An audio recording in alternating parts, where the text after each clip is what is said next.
Let's go live outside the White House to CBS News Chief White House correspondent Nancy Cordes. Good to have you with us, Nancy. So, has the administration answered any of the questions about what makes Hernández different from Maduro?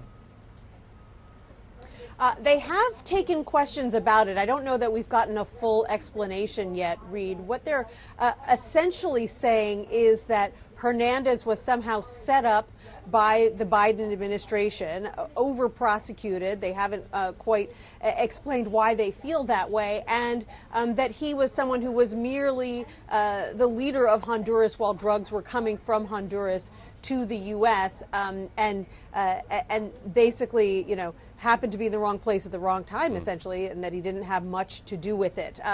Caroline Leavitt, the White House press secretary, was asked about this yesterday. Take a listen to what she had to say.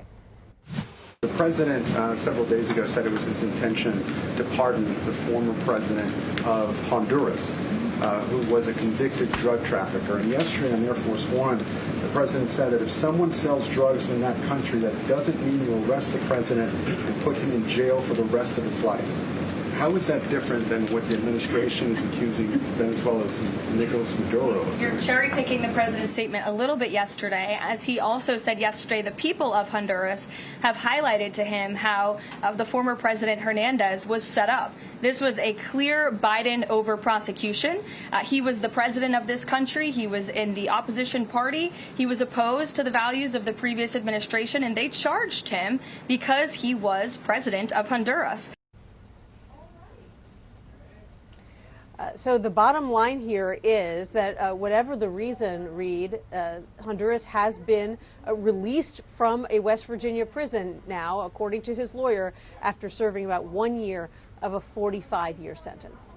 We are also watching for other headlines we expect to come out of that cabinet meeting today. Of course, Russia, Mr. Putin, Caribbean boat strikes. What else are you looking for?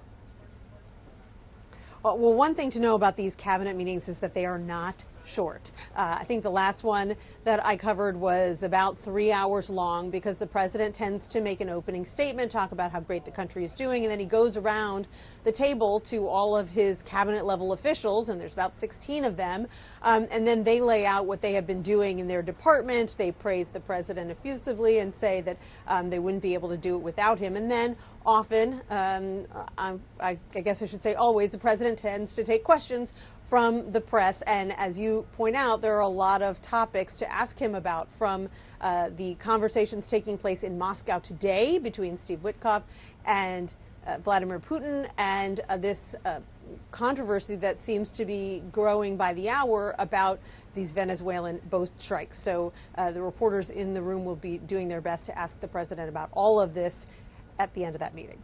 Nancy Cordes, always great to talk to you. Thank you so much.